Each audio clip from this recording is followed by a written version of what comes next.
दिखा देता हूँ, क्या सुंदर लग रहा है, एकदम गोल्डन सोने जैसा पर्वत। जब सूर्य की किरणें पड़ती है ना पर्वतों पे,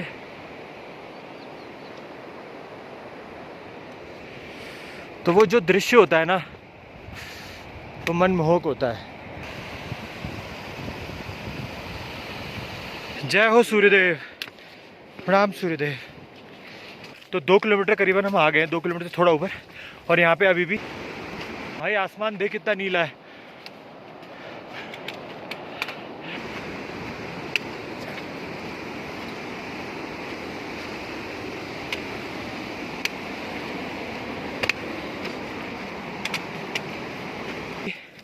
जियो के 2 नेटवर्क आ रहे हैं।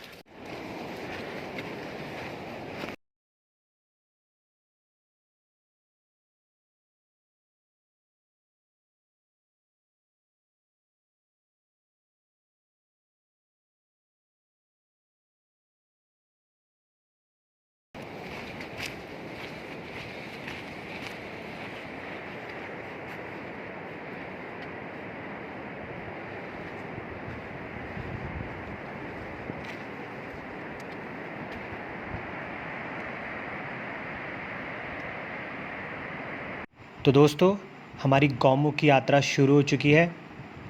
इस वीडियो के माध्यम से मैं आपको जितना हो सकेगा इस यात्रा से रिलेटेड इन्फॉर्मेशन देने की कोशिश करूँगा। छोटी छोटी बातें बताने की कोशिश करूँगा जो मैंने फ़ील करी, जो मैंने एक्सपीरियंस करी, जो आपको ध्यान रखनी चाहिए। अगर आपको अच्छी लगे तो आप उन सब चीज़ों को ज़रूर अप्लाई कर सकते हैं।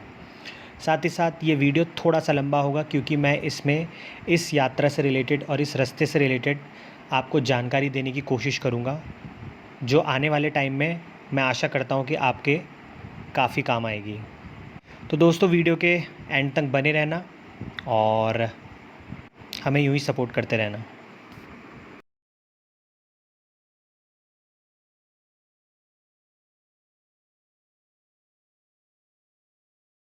और अभी हम 2 किलोमीटर तक अंदर आ गए हैं। और 2 किलोमीटर जब भी मैं बोलूँगा तो इसका मतलब ये होगा कि नीचे से, गेट से नहीं, वन विभाग के गेट से नहीं, नीचे से, गंगोत्री से। तो 2 किलोमीटर करीबन हम आ गए हैं, 2 किलोमीटर से थोड़ा ऊपर। और यहाँ पे अभी भी जियो के 2 नेटवर्क आ रहे हैं। मतलब इवन यहाँ से भी अभी तक आप कॉल वगैरह हो सकती है। बाकी ये है कि पानी जमने लग गया है बीच में, जहाँ जहाँ ये पाइपलाइन है, पाइपलाइन आ रही है, तो इसका पानी जहाँ कहीं कहीं गिरा है तो वहाँ पे जम गया है, पूरा चिकना हो चुका है। क्रिस्टल्स दिख रहे हैं बर्फ़ के साफ साफ कई कई जगहों पे। बाकी अभी तक यहाँ से आना तो ऑलमोस्ट नॉर्मल है, ऐसा कुछ नहीं है। हल्का फुल्का कोई एलिवेशन नहीं है, बस सिंपल सी एक चलना है अभी आपको। इसके बाद आगे देखते हैं ट्रैक कैसा होता है। अभी तक का तो ऐसा ही रहा है, ऑलमोस्ट देख सकते हैं आप, प्लेन है। बाकी ये है कि हर बैंड पे थोड़े व्यू अच्छे आ रहे हैं। और यहाँ पे जो प्लांट्स वगैरह हैं, जो भी वेजिटेशन है, उनके कलर वगैरह काफ़ी डिफरेंट है। जैसे येलो, ये सब दिखेगा आपको। जो एक गौमुख की यात्रा थी, ये मेरे लिए बहुत ज़्यादा मेमोरेबल थी, बहुत ज़्यादा वन ऑफ द बेस्ट यात्रा बोलूँगा मैं अपने लिए। क्योंकि एक तो ये बहुत ही एक पवित्र यात्रा थी और एक ऐसा अनुभव था जिसको कि आप वर्ड्स में बयां नहीं कर सकते। तो जो रास्ते के दौरान मैंने फ़ील किया वो बहुत ज़्यादा पॉजिटिव था। और सबसे मेमोरेबल ये था कि पूरे रास्ते में कोई नहीं था, सिर्फ हमने ही ये यात्रा करी, तो उसके लिए और ज़्यादा मेमोरेबल हो गया। बस ये है कि टुवर्ड्स द नवंबर के सेकंड हाफ़ में करी, तो उस वजह से लोग भोजबासा से और चीरबासा से वापस आ गए थे, तो वहाँ रुकने का प्रबंध नहीं था। और अगर नवंबर के सेकंड हाफ़ या उसमें आप जाते हैं तो आपको खुद के इक्विपमेंट चाहिए होंगे कैंपिंग के। अगर आप वो लाते हैं तो आपका मनी सेव हो जाएगा, वरना अगर आप गाइड को भी बोलते हैं तो वो भी आपके लिए कैंपिंग इक्विपमेंट कर देगा, लेकिन उससे आपकी कॉस्ट बढ़ जाएगी। और क्योंकि फिर खाने की व्यवस्था भी यहीं से आपको लेके जानी पड़ेगी, तो वो आपकी एडिशनल कॉस्ट हो जाएगी, क्योंकि भोजबासा में आपको कोई नहीं मिलेगा। तो ये एक डिसएडवांटेज है। वरना अगर आप भोजबासा पहुंचते हैं, चीरबासा पहुंचते हैं, तो भोजबासा में GMVN के रुकने के रूम्स हैं और भी रूम्स हैं। तो ईज़िली 500-400 उनका चार्ज होता है, और पर जो थाली का कॉस्ट होता है वो भी बहुत ज़्यादा नहीं होता है, मेरे ख्याल से 100 to 150 के बीच में होता है, तो इतना ज़्यादा कॉस्ट नहीं होता है। जैसा कि मैंने बताया कि सितंबर अक्टूबर इस ट्रैक को करने का बेस्ट टाइम है। बारिश के दौरान इस ट्रैक को अवॉइड करिए क्योंकि मुझे ये सेफ़ नहीं लगा है, और कहीं कहीं बीच में लैंडस्लाइड वाला थोड़ा एरिया है, पत्थर गिरते हुए हैं, तो कोशिश करिए कि उन जगह पे खड़े बिल्कुल ना होइए क्योंकि वहाँ से कभी पत्थर गिर सकता है। और अगर आपके साथ गाइड चल रहा होगा तो वो आपको बता ही देगा, लेकिन आप खुद भी अलर्ट रहिए और पिक्चर्स क्लिक करने के चक्कर में आसपास ज़रूर ध्यान रखिए कि आपके आसपास क्या हो रहा है। और हमारे केस में हमें और पर्सन भी नहीं मिल रहे थे, और कैंपिंग इक्विपमेंट सब कुछ मिला के बहुत ज़्यादा बजट जा रहा था, और समय की भी कमी थी हमको, तो इसलिए हमें वो भी बड़ी मुश्किल से एक दिन की परमिशन मिल पाई क्योंकि हमें एक ही दिन वापस आना था। तो हमने इसी हिसाब से अपना जो ट्रैक है वो प्लान किया था। आप जब इस सितंबर अक्टूबर में जाएंगे तो आप डिफरेंट तरीके से अपने ट्रैक को बहुत ईजिली प्लान कर सकते हैं, और साथ ही साथ आप मई जून में भी इस ट्रैक को कर सकते हैं, बस बारिश में थोड़ा अवॉइड करिएगा।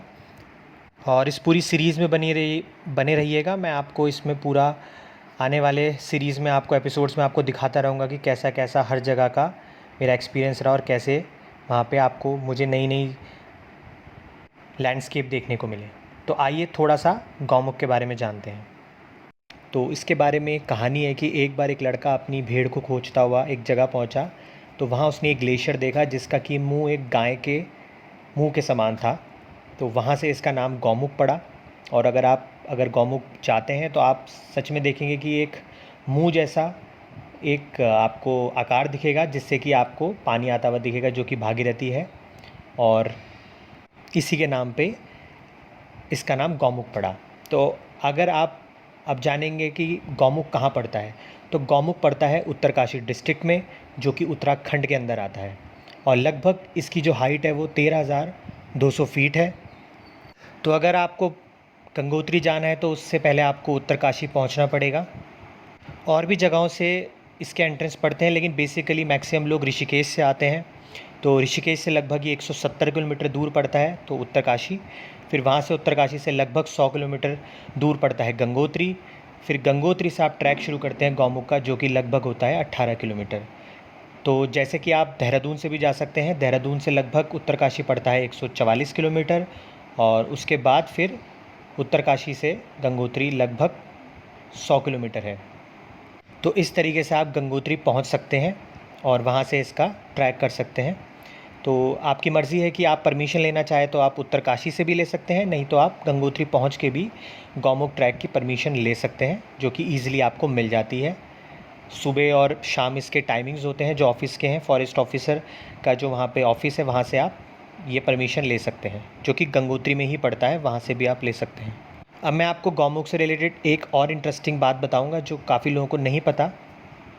तो एक जो प्राइम मिनिस्टर थे मॉरिशस के, सर सीवुसागुर रामगुलम, तो वो यहाँ से गौमुख से गंगा जी को लेके गए थे, और वहाँ पे एक लेक है, ग्रैंड बासिन करके उसका नाम है। तो वहाँ पे इन्होंने इनको मिक्स किया था और तब से उसका नाम गंगा तालाब पड़ा। और ये मॉरिशस के जो लोग होते हैं उनके लिए बहुत एक होलीएस्ट प्लेस है।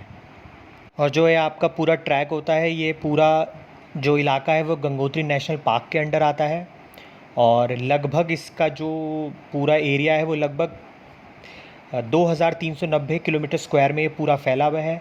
आपको यहाँ पे अल्पाइन मीडोज़, कनीफेरस फॉरेस्ट और ग्लेशियर्स वगैरह दिखेंगे।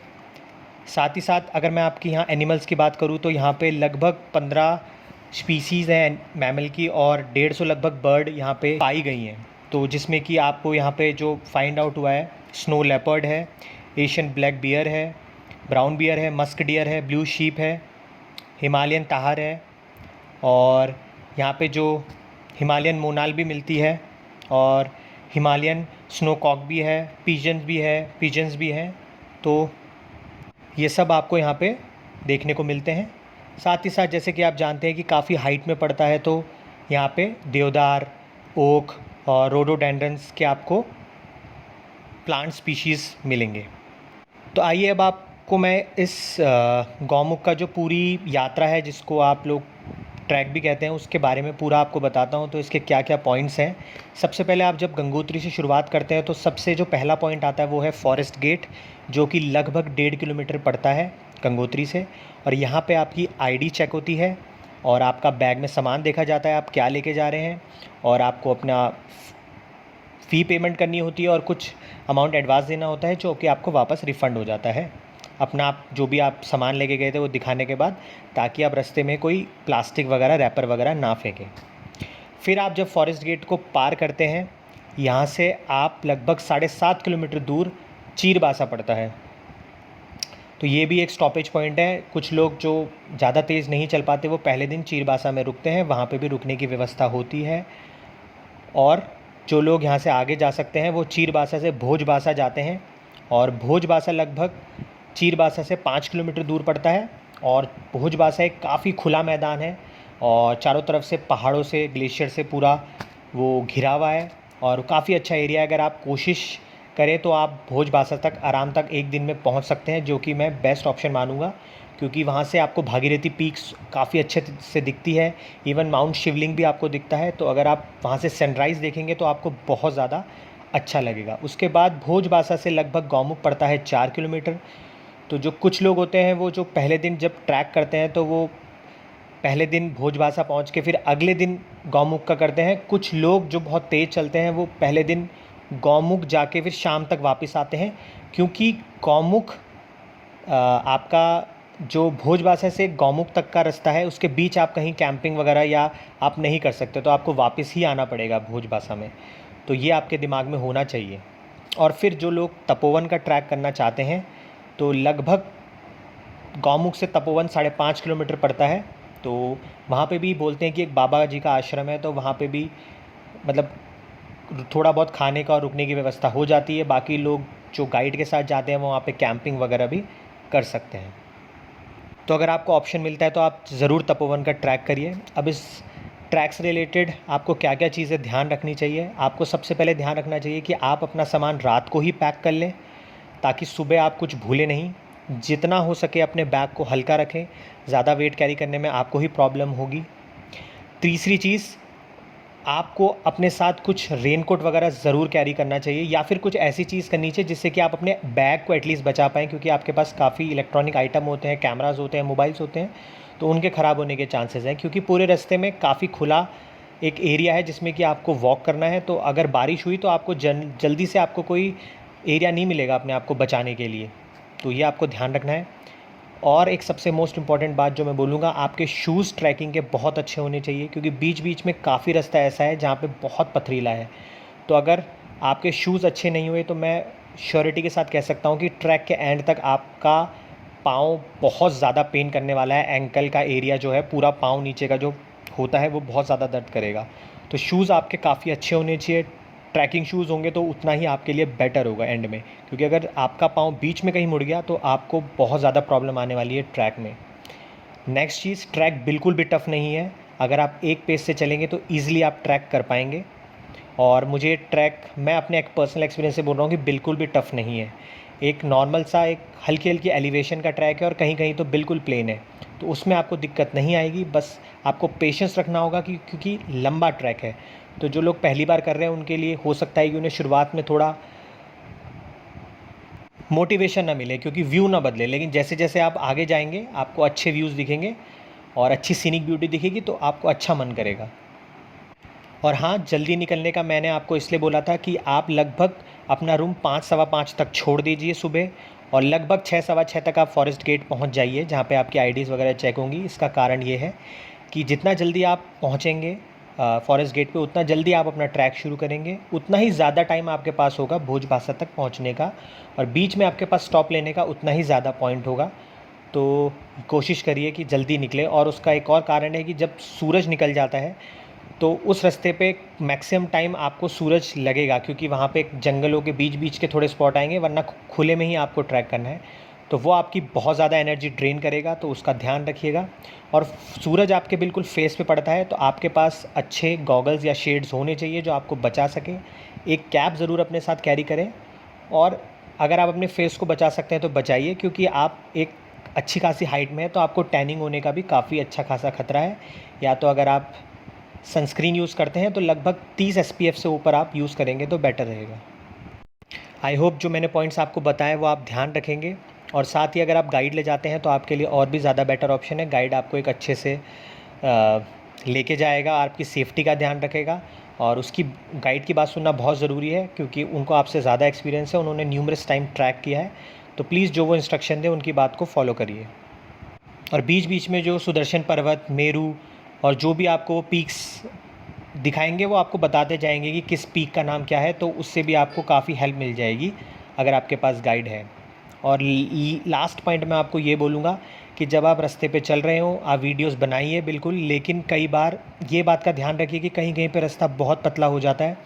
तो जब आप कैमरे से या किसी भी चीज़ से शूट कर रहे हो तो कोशिश करिए कि आप रुक के शूट करें, नहीं तो अगर आप चलते हुए भी शूट कर रहे हैं तो प्लीज़ कैमरे पे थ्रू रास्ते को देखने की कोशिश मत करिए, स्क्रीन के थ्रू आप सामने नज़र रखिए और होल्ड करके रखिए कैमरे को और तब वीडियो बनाए। कई बार आपका पाँव फिसल सकता है, काफ़ी चोट आ सकती है, कुछ भी हो सकता है, तो ये कोशिश करिएगा।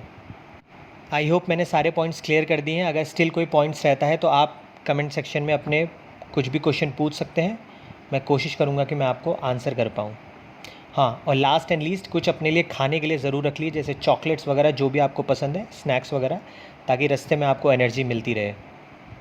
और हाँ, रास्ते में प्लीज़ कोई गंदा करने की कोशिश मत करिए, जो भी आपके पास रैपर या प्लास्टिक है उनको बैग में डालिए, और जो ये पूरा जो रास्ता है उसको क्लीन रखने की कोशिश करिए।